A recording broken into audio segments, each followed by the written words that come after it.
নমস্কাৰ মোৰ শিক্ষাৰ্থীসকল, মই প্ৰণৱে ইউটিউব চেনেল ফৰ এডুকেশ্যনৰ অন্য এটা ভিডিঅ'লৈ তোমালোক সকলোকে স্বাগতম জনাইছোঁ।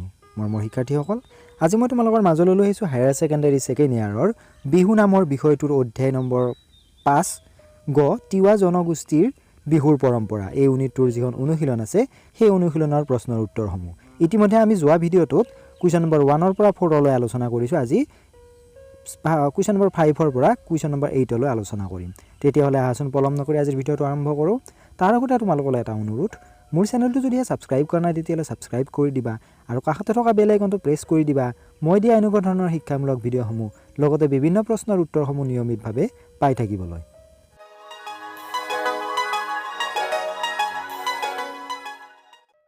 প্ৰশ্ন নম্বৰ 5, কাতি বিহু বা কাতি বিহুৰ দিনা তিৱাসকলে পালন কৰা লোকাচাৰসমূহ কি কি? বা লিখা।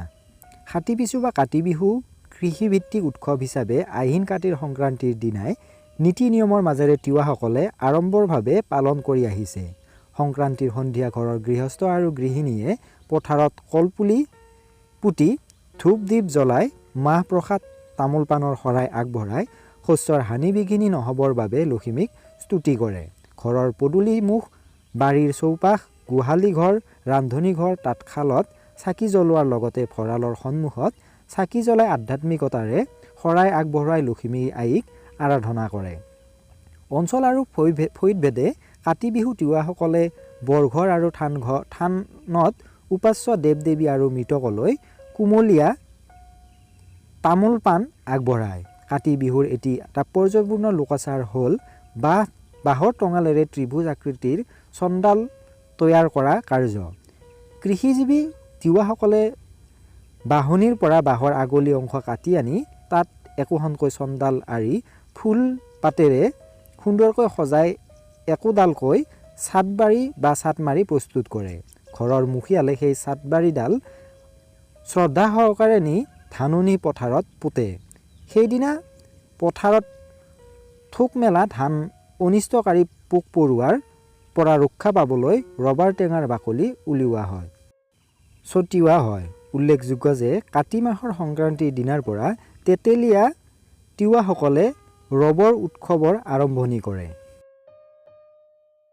প্ৰশ্ন নম্বৰ 6, চণ্ডাল কেনেকৈ প্ৰস্তুত কৰা হয়? কাতি বিহুত চাটবাৰি বা চাটমাৰিৰ ভূমিকা কি? কাতি বিহু এটি তাৎপৰ্য লোকাচাৰ হ'ল বাঁহৰ টঙালেৰে ত্ৰিভুজ আকৃতিৰ চণ্ডাল তৈয়াৰ কৰা কাৰ্য। কৃষিজীৱী তিৱাসকলে বাঁহনিৰ পৰা বাঁহৰ আগলি অংশ কাটি আনি তাত একোখনকৈ চণ্ডাল আঁৰি ফুল পাতেৰে সুন্দৰকৈ সজাই একোডালকৈ চাটমাৰি বা চাটবাৰি প্ৰস্তুত কৰে। ঘৰৰ মুখিয়ালে এই চাটবাৰিডাল শ্ৰদ্ধা সহকাৰে নি ধাননি পথাৰত পোতে। সেইদিনাই পথাৰত থোক মেলা ধান অনিষ্টকাৰী পোক পৰুৱাৰ পৰা ৰক্ষা পাবলৈ ৰবাৰ টেঙাৰ বাকলি ছটিওৱা হয়। উল্লেখযোগ্য যে কাতি মাহৰ সংক্ৰান্তিৰ দিনাৰ পৰা তেতেলীয়া তিৱাসকলে ৰবৰ উৎসৱ আৰম্ভণি কৰে। প্ৰশ্ন নম্বৰ 7, তিৱাসকলে মাঘ বিহু বা মাহাক দমাচি কেনেকৈ পালন কৰে? মাঘ বিহু বা মাহাক দমাচি মাঘ বিহু তিৱাসকলে অতি উলহ মালহেৰে উদযাপন কৰে। সংক্ৰান্তিৰ 1-2 সপ্তাহৰ আগৰে পৰা ডেকাসকলে একেলগে গৈ কাঠমেজি, নৰামেজি আৰু ভেলাঘৰ সাজে। মেজি জ্বলোৱাৰ অন্তত ডেকা গাভৰুৱে বিহু আৰম্ভ কৰে। মাহাক দমাচি সকলোৱে মিলি বৰঘৰত নানাবিধ পিঠা পনা, সান্দহ আৰু জু বা থলুৱা পনীয় উপাস্য দেৱ দেৱী আৰু মৃতকলৈ আগবঢ়াই সেৱা কৰোৱাটো এক লোক পৰম্পৰা। সংক্ৰান্তিৰ দিনা তিৱাসকলে দিনত ভাত নাখায়। সন্ধিয়া কৃষিৰ সঁজুলি, গোহালি ঘৰ, ৰান্ধনি ঘৰ, তাঁতশালত বন্তি প্ৰজ্বলন কৰে। সৰুৱে ডাঙৰক সেৱা সৎকাৰ কৰি যথাৰীতি সন্মান জনায়। মৃতকলৈ আগলি কলপাতত ভাত, মাছ মাংস আৰু জোৰ আগবঢ়াই আশীষ মাগি পৰিয়ালৰ সকলোৱে একেলগে ৰাতিৰ আহাৰ গ্ৰহণ কৰে। পূৰ্বতে মাহাক দমাচিত ডেকা গাভৰুৱে সপ্তাহজুৰি ঢোপ খেল খেলিছিল। মাঘ বিহুৰ ঠাই বিশেষে তিৱাসকলে পৰম্পৰাগতভাৱে কুকুৰা যুঁজ, ম'হ যুঁজ আদিও অনুষ্ঠিত কৰে। প্ৰশ্ন নম্বৰ 8, জোনবিল মেলা কোন অঞ্চলত কেতিয়া অনুষ্ঠিত হয়? জোনবিল মেলাৰ ঐতিহ্য আৰু বৰ্তমান সম্পৰ্কে চমুকৈ লিখা। গোভা অঞ্চলৰ মাঘ বিহু মাঘ মাহৰ 2য় সপ্তাহতে অনুষ্ঠিত হয়। বিহুৰ 2 দিনমান আগৰে পৰা জোনবিলৰ পাৰত অনুষ্ঠিত হোৱা জোনবিল মেলা গোভা অঞ্চলৰ এক বিশেষ আকৰ্ষণীয় আৰু জনসমাদৃত অনুষ্ঠান।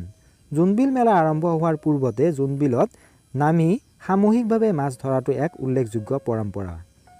সেই মাছেৰে ৰজা প্ৰজাসকলোৱে মিলি প্ৰীতি ৰং ৰহিছেৰে ভোজ ভাত খায়। পাহাৰ ভৈয়াম সমন্বয়ৰ সেতুস্বৰূপ এই মেলা বা হাটৰ পাহাৰীয়া জনজাতি আৰু ভৈয়াম জাতি জনজাতিৰ মাজত বয় বস্তুৰ বিনিময় হৈ আহিছে। একে সময়ত সমগ্ৰ অসমত প্ৰচলিত বিনিময় প্ৰথা একমাত্ৰ তিৱাসকলৰ এই জোনবিল মেলাতে আজিকোপতি ধৰি ৰাখিবলৈ সক্ষম হৈছে।